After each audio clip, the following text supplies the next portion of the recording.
Today, in the first episode of my podcast, please welcome a professor from University College London, Dr. Karl Friston.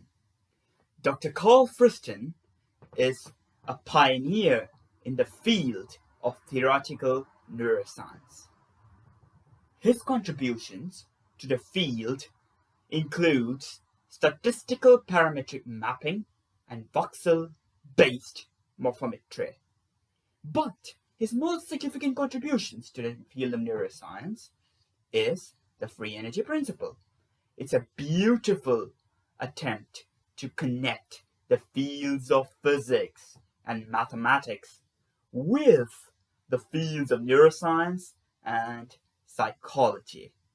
Together, we will learn about this in the first episode. So today, I'll be discussing with him the free energy principle and its implications. Gentlemen, welcome the guest of the first episode of my podcast, Dr. Karl Friston. Thank you. Lay and scientific public, I think we can begin by, I would love to begin by asking you, how did you get into a field of computational psychiatry, because you're a psychiatrist by training, as I understand. So how did you get into a field which is so mathematical? Well, as a young man, I always wanted to do mathematical psychology. So I trained as a physicist, but also did psychology in the hope that in later life I would be able to do the mathematics of psychology. But in receiving careers advice when I was a teenager, I was told that I had to become a doctor before I could become a psychologist. In fact, that's wrong. You have to be a doctor to become a psychiatrist in England, but not a psychologist. But I didn't know that. So I spent about 7 to 8 years training as a psychiatrist, and then went into research using brain imaging in people with schizophrenia. And since that entry into research, developed my interest in formal accounts of sense making and understanding how the brain works. Can you please give a brief on what the free energy principle is? Yes, the free energy principle is a description of how systems, in a very general sense, self-organize. So the free energy principle inherits from the same kind of assumptions that you would find in quantum mechanics or classical mechanics, the physics that you may have done at school, and takes the same mathematics and just asks, what are the characteristic behaviors of certain kinds of things that self-organize, and in particular restrict themselves to some characteristic states to which they appear to be attracted. Things like you and me that have a homeostasis. And if you work through the maths and that describes the inner workings of these kinds of things, again, things like you and me, then you can find an interpretation of this self-organization in terms of a process of inference, by which I mean it looks as if things, people or particles that have this property of avoiding dissipation, that keep themselves self-organized within particular bounds, it looks as if they are trying to make sense of their world.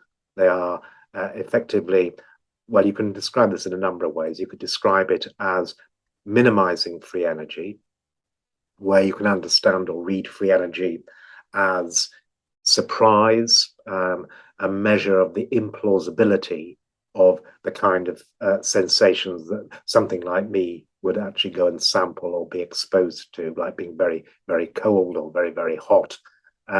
So I'm going to avoid surprises and thereby keep all of my sensory samples of my lived world within certain bounds. So it's really just a statement of homeostasis.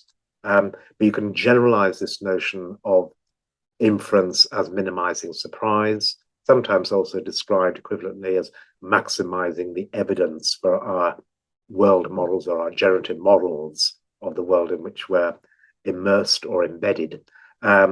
You can also generalize that notion of maximizing the evidence, self-evidencing, or equivalently minimizing surprise, not just to what goes on inside our heads in terms of making sense of the world through our sensations, but also the way that we choose to sample those sensations, the way that we act, the decisions that we make, the plans that we commit to, sometimes known as planning as inference.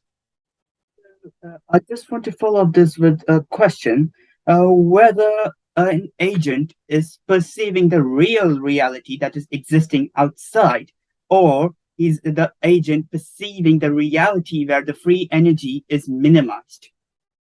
I think probably the latter, but that's a deeply philosophical question, which you're probably better positioned to answer than I am. So you're speaking to a long-standing philosophical debate about realism and skepticism, internalism, externalism.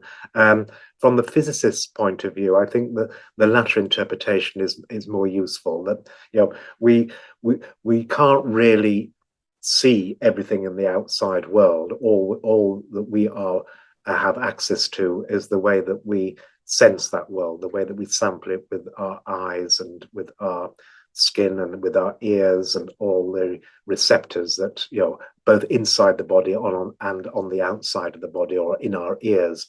So we have to make sense of these sensory impressions from the outside world. So we don't have direct access to the outside world. But what we can do is build an internal model of that world that best explains our sensations.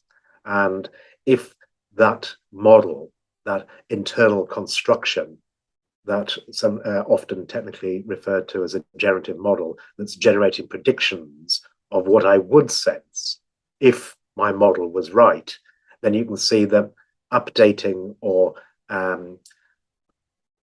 your beliefs under this generative model is just all about either maximizing the evidence for that model that just looks like minimizing your surprise. So if you can predict exactly what you're currently sensing, then you've got a good enough description of the outside world behind your sensory veil. You don't know if it's the correct one, but it's certainly good enough to explain the way that you sample it. So on that view, the second interpretation, I think, is right, that the reality is made in the head. It's a very constructive act. It's the act that follows the experience of something as it would have to be there in order to generate those particular sensory impressions. In fact, those words were actually largely crafted by Hermann Helmholtz in the 19th century. From a physicist's perspective, though, you have to acknowledge that there must be something causing the sensation. So there has to be something out there that's actually causing the sensations. So you can't completely dismiss the outside world as being fictive, as it were. However, our sense of that world doesn't necessarily have to be the same as what's actually causing the sensations. As long as it's a good enough or sufficient explanation, that's all that really matters. Just a question that I would like to ask you is that how reliable are objective scientific studies, and if we are really making the assumptions about the world, the brain is making assumptions about the world rather than seeing the reality like itself. So we are just going to us well enough assumptions of what the world is. So how good are the scientific studies, do you think? How accurate will all the objective studies will be? Well, I think they're as good as they can be. I think scientists, certainly neuroscientists and philosophers in the neurosciences, their job is to explore all plausible hypotheses about states of being and being in a world, and then seek evidence for the various hypotheses.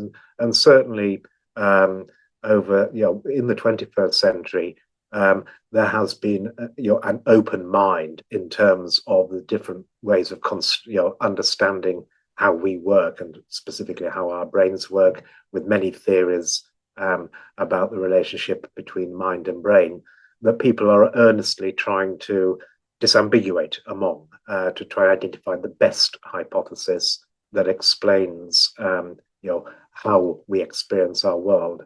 And it's an interesting question because from the point of view of the free energy principle, there, by definition, it's almost impossible to know what's going on inside your head.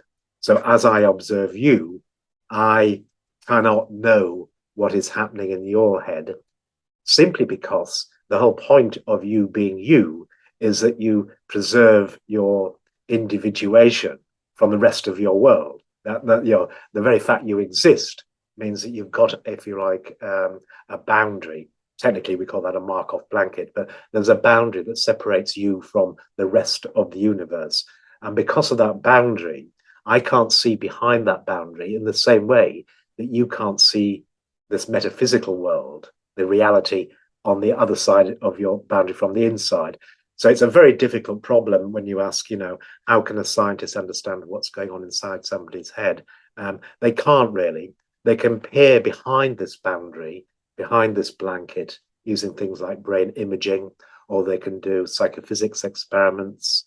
They can do natural experiments where that boundary, that Markov blanket, has been breached, where you can use brain injury, for example. So this would be neuropsychology, to make inferences about the way that you work. But no one will ever know, because the very fact you are there means that you have maintained your privileged boundary, looking at the world from the inside. And everybody looking at you from the outside never knows what's happening on the inside.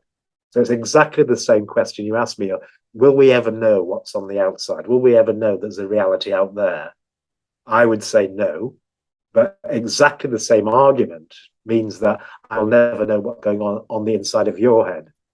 I can guess and I can develop explanations and hypotheses, but I'll never actually know. If I understand the internal model that exists that an agent makes, a question about that. So whether a person is born with some kind of internal model inside their mind, or whether the internal model only starts building up after they are born. Again, you've answered your own question, and the answer is the second one. That's absolutely right. So much of under the this formulation of ourselves, the models in question, the generative models that are generating predictions of what I would see if I understood the world correctly, are very carefully built, assembled during neurodevelopment.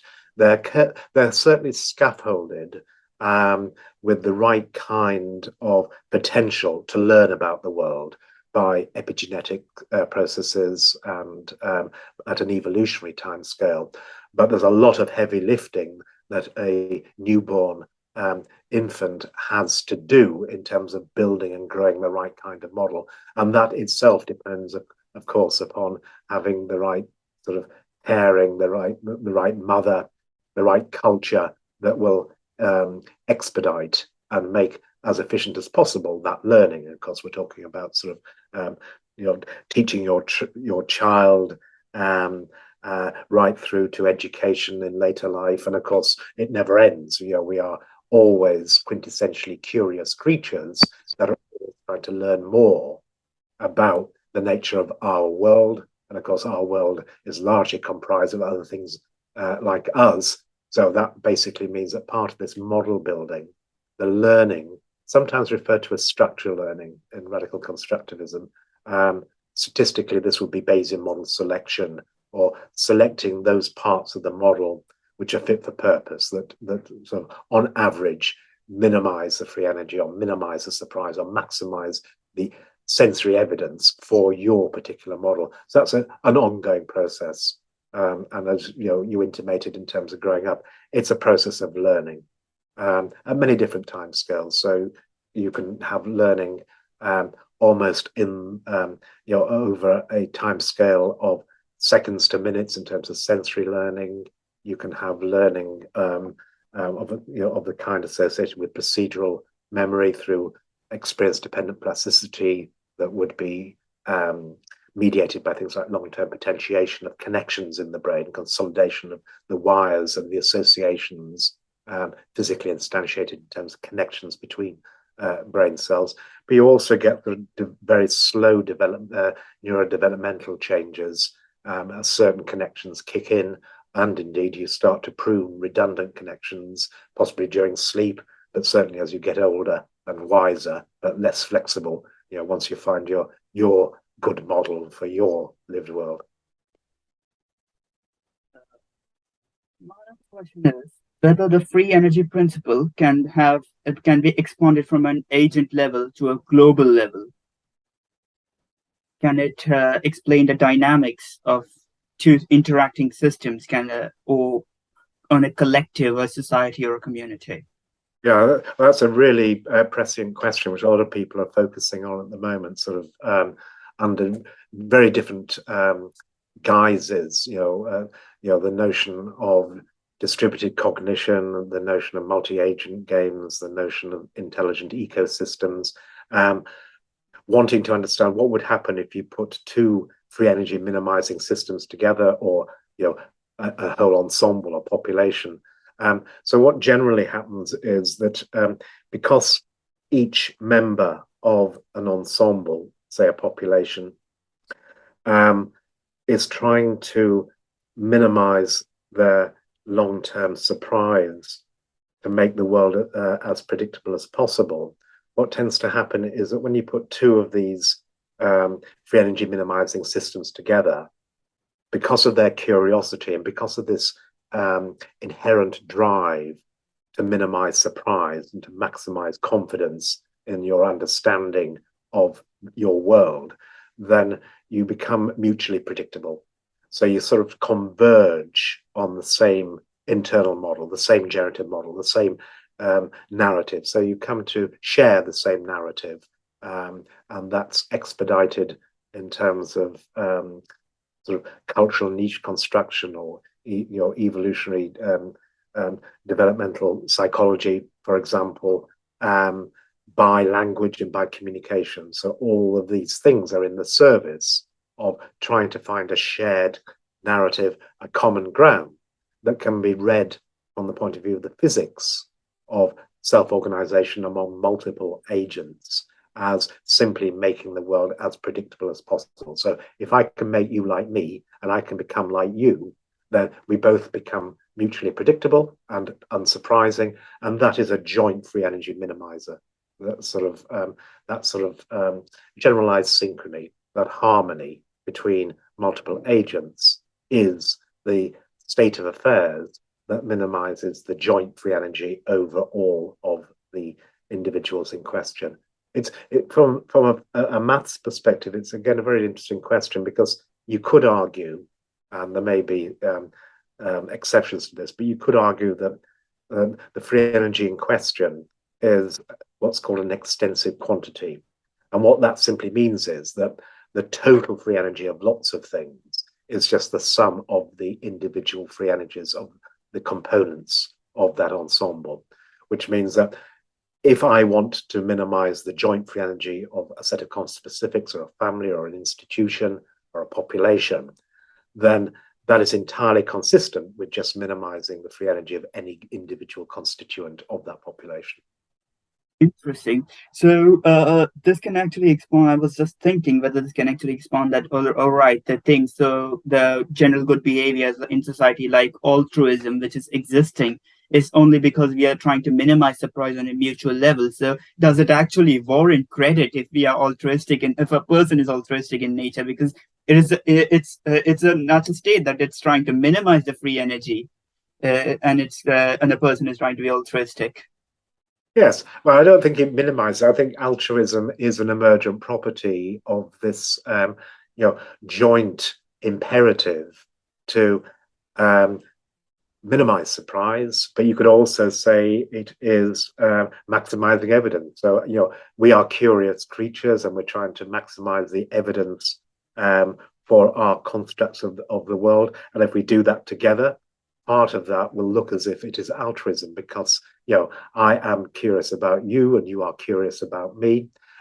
So there's an inherent sympathy amongst things that are sufficiently similar. Of course, this does not preclude an ecosystem of free energy minimizing things that are so dissimilar that we can't share a narrative. I can't share a narrative with a virus or a tree. I can't communicate with a virus or a tree. So that harmony is not quite so explicit in terms of a symmetrical exchange, but there certainly has to be that harmony there, in the sense that the virus has to predict and adapt to model its world, and its world is just basically the contents, the extracellular contents that it finds itself in, if it's on the inside of a cell. And in the same way, I have to be able to, at a physiological level, find that unsurprising. So if I'm infected by a virus, oh, I've just got a cold. The same mechanisms apply. Would you call that altruism towards a virus? You probably wouldn't. But the same kind of, I think, imperative to live in harmony with this generalized synchronization, this sort of minimization of joint surprise, I think, if applied to two people, would look very much like altruism. And that would be good, where good is just expressed as a free energy minimizing solution. That is a natural way of things, if things exist in a sustainable and resilient fashion. So basically, a collective functioning for a group or a group of individual or a group of community might be advantageous in free energy principle. So it might also, does this also mean that in evolution, if we are becoming more collective, if we're becoming more connected together, more collective in functioning, it's a more of a better advantage for the species? All right. So do you think that something like a unimind, humans might, something in the very, very distant future, something like a unimind might evolve? I'm tempted to say yes, and it possibly has already, but I'm going to have to ask you to define for me, forgive my lack of scholarship, what is a unimind? Is it sort of a universal or a collective mind? Or a collective mind, a universal or a collective mind of the being of the species? Yeah, that's an interesting question. I'm not familiar with that concept, but certainly it makes a lot of sense where, in the context of our conversation. And in a sense, you could argue that we're already there. You could argue that we share lots of beliefs through communication, through social media, through talking, through the news already, and that we are a distributed, we are an example of distributed cognition. And you could say that we as a species, or indeed within any particular nation or within any particular institution or within any particular family, whatever scale you want to talk about, there is already, if you like, a distributed intelligence that could be regarded as a universal mind, a collective intelligence in a Jungian kind of way, of which we are all participants. But just taking your question slightly more literally, it's certainly very interesting that people are now thinking about how you would facilitate that kind of superintelligence, that kind of universal sense making and belief sharing, and thinking about practically how you would facilitate that by using things like, say, the next generation of the World Wide Web, and what kinds of messages one would need to pass around in order to do the right kind of belief sharing, and what kinds of protocols would be involved. And of course, from the point of view, from my point of view, the right kinds of protocols are just those that enable this surprise minimization or evidence maximization, the kinds of behaviors that can be read as minimizing expected surprise. And we could unpack that, very, very briefly. They just look like various flavors of Bayes optimality, either in terms of maximizing or minimizing an expected cost, where the cost is the violation of the constraints that define you and me. Being in very surprising states would have a very high cost, so I'm going to minimize my expected cost. But at the same time, I'm going to maximize my expected information gain. And that's the part that keeps us curious. That's the part that sort of provides us with the ability to respond to those epistemic affordances. It's the reason that you're asking me questions now. Without your curiosity, which is not only quintessentially human, but I would argue from a mathematical perspective, a definitive aspect of things that self-organize to the degree that you and I do. We wouldn't be having this conversation. Interesting. This actually even makes me wonder that whether humans actually seek things like religion, where people are actually saying that, oh no, we are all connected, and all those things which are happening in religion, and that which gives people an oceanic feeling, which Freud said called an oceanic feeling. If whether they are actually doing this, and whether they are actually attracted to these things, because on an unconscious level they are in an unconscious level, which they don't understanding, they are minimizing free energy. So that's why they are striving, and they are they are trying to attach themselves so hard to this philosophy of connectedness, which is happening with many religious groups. Yes, no, I'm sure that's absolutely right. Yeah, I mean, I think religions, theologies, even ideologies, of even a political sort, are just instances of the opportunity to share a narrative. And if you can find enough people that share your narrative, job done. You are now in an ecosystem, a lived world where things become very everybody is mutually predictable, and we're all singing from the same hymn sheet. This is a natural expression of systems, coupled systems that jointly try to minimize their free energy. And I repeat, just in virtue of the fact that they exist, this is what they must be doing. All systems do this, if they exist. The only alternative is that they explode and exponentially diverge. But if they don't exponentially diverge, they converge upon some attracting set. And when you're talking about two or more systems that are just loosely coupled, they will evince some kind of generalized synchrony. And that will look exactly as you say, as a common commitment to a shared generative model, a shared theology, a shared ideology.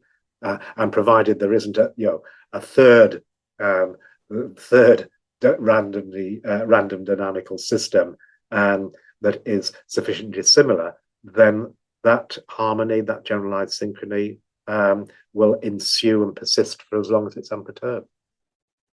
Interesting, because if free taking the implication that free energy principle has, we can actually see a lot of philosophical dilemmas can be reduced to this equations that free energy principle describe. Probably even, I think utilitarianism is one of the philosophy that's been really much struggled, like, oh no, what is utilitarian and what's not, when people are really trying to find, all right, this is utilitarian, this is not. Probably in the future, the utilitarian philosophy might have some of the branch side, all right, we're using free energy to find what ultimately should be a common utilitarian perspective. So probably free energy principle can enter and revolutionize philosophy in the future. That's an interesting notion. Yes. So one way of reading what you've just said is that the free energy principle would predict that there would be utilitarian philosophers who are all talking to each other until somebody provides another kind of narrative which replaces the utilitarian philosophy. Yeah. So yes, but take that question more seriously. Utility, and again, forgive my ignorance, but I don't have a training in philosophy. But the notion of utility certainly is a very common notion in, say, economics or control theory. The inverse of a cost function or like a reward function, and very often that which I referred to previously as the expected cost. The negative of the expected cost is expected utility, when you read utility as the log probability of being in one of these characteristic states. So there is a utilitarian aspect to the free energy principle, in the sense that, if you accept that utility is just one way of scoring the degree to which you are in an unsurprising or characteristic state.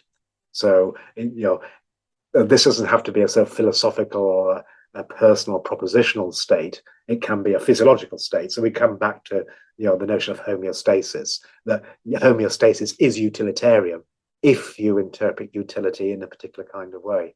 But I don't know whether that's what the utilitarian philosophers mean by utility. Really interesting. So, since we have less time left right now, I just wanted to ask you: do you see the free energy principle as a predecessor to the theory of everything in physics? Yes, I personally do, but with a slight tongue in cheek. And the tongue in cheek is it is a theory of things that self-organize and persist in time. So in that sense, it is already a theory of every space thing. It's not a theory of everything, but it certainly is a theory of everything. And it provides an operational definition of thingness. And that's basically what we've been talking about. So, for example, the kind of thing that I am is defined by the states that I don't occupy. So now I have to be able to write down a principle which explains why I avoid those states and why I keep myself inside those utilitarian attractive states. Whether that's going to ever be seen as a theory of everything or not, I think time will tell. So, going into domains of medicine, can the free energy principle aid diagnostics in the future? Probably, we can say the cost factor which is there for each of the everything. For example, the cost which is the agent is bearing. Probably we can say that if the cost is overestimated by an agent, or some other factors change, then we can say that we can aid the diagnosis with the DSM. We can aid it, and we can get a more clear diagnosis and more clear differential. I think so. And I think what you're describing is exactly the ambition of something called computational psychiatry, which is exactly, or one part of computational psychiatry. So computational psychiatry uses free energy like principles at two levels.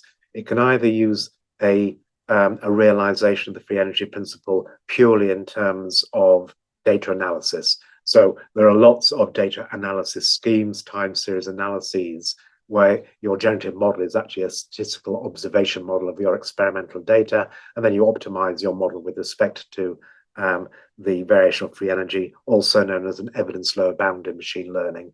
And so you can analyze data from psychiatric cohorts, for example, using variational procedures based upon minimizing variational free energy. But I think the more interesting application is, which I think you're hinting at, if the brain is also doing the same kind of mechanics, or can be described in terms of that variational Bayesian mechanics, then we can understand how brains work.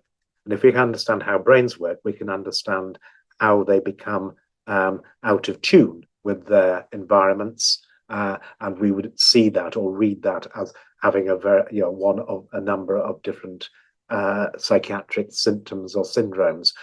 And by looking at the mechanics of belief updating and sense making and decision making through the lens of the free energy principle, or more specifically, an application of the free energy principle known as active inference, people do think that they can start to identify the biophysical substrates of that false belief updating, the abnormal priors that underwrite a strange or, from the point of view of an observer, a suboptimal kind of belief updating. So of the kind you might have in psychosis, where you may infer something is there when it is not.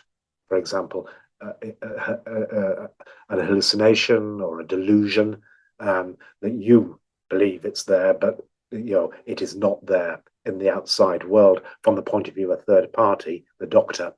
Or you may make a type 2 error, or a false inference of the kind that something is not there when it is. and this would describe a whole range of dissociative symptoms or syndromes and neglect syndromes, for example, ignoring one half of space, or even more sort of commonly, things like Parkinson's disease, for example, inferring I can't move when I can.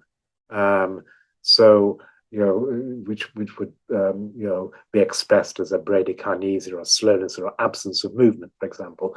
So all of these very subpersonal kinds of inference, perhaps Helmholtz would call them unconscious inference, can provide a frame within which now you can understand neuronal dynamics in terms of Bayesian belief updating, free energy minimization, self-evidencing, where you can see the physiology or specifically the pathophysiology that might lead to different kinds of false sense making and false decision making or false action selection, for example, framed as planning as inference. So that's the hope. It will require us to return to one of your first questions about the quality of the scientific evidence. I repeat, it's very difficult to look inside somebody's head because their brain is enshrouded with their own Markov blanket, which is impenetrable basically. But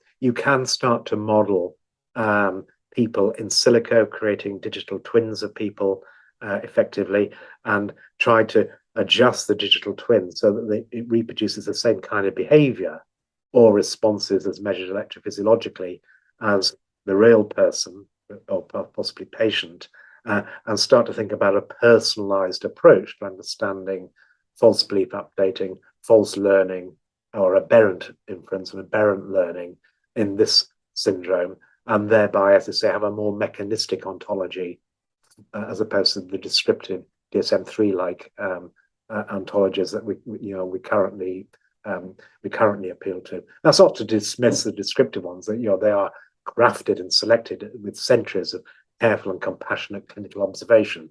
But it would be nice to understand the mechanisms that lead to this kind of way of thinking about different kinds of mental illness. So I think we have only 1 minute remaining in this meeting. So if you're not able to complete one last question over here, probably you can rejoin the meeting if it's fine with you. Yeah. All right. So with all these things, I think there are a lot of rumors that you're going to win a Nobel Prize probably in 2-3 years. So what is your view on that? Are you anticipating a Nobel? So how's that? I didn't know that. I have not heard those rumors. I was statistically tipped to win one. I think about 5 or 6 years ago, which was not a good thing in terms of creating expectations in my funders and colleagues. No, people like me don't win Nobel Prizes. The reason is that I'm not a discoverer. I'm an inventor. You have to discover something to get a Nobel Prize. So I'm just going to enjoy being curious and inventing things and allow other people to be curious. It's like if you see inventors, because Nobel have actually favored all the practicalists over theorists in the previous history. So something like voxel-based morphometry that you have been really so something like voxel-based morphometry in physiology or medicine, or even if you see free energy principle, probably seeing that a variety of application in physics and other fields, probably even a physics Nobel Prize, who knows? Yes, you're flattering me, and it appeals to my vanity, but I still remain very skeptical that I'm going to be around. If the free energy principle proves to be useful in the ways that we've been describing, I suspect I'm going to be dead before I ever see that, but we will see. Thank you for that. Thank you very much, Dr. Friston, for talking with me today. It was really nice talking with you, understanding the free energy principle a little more deep. So yeah, thank you so much. So that's my first episode podcasting. So yeah, I was a little bit nervous too. So yeah, I don't know how good idea I did, but it was really I really want to thank you for doing this and helping. I enjoyed talking to you. I didn't realize it was your first time. You were very professional, asked some great questions.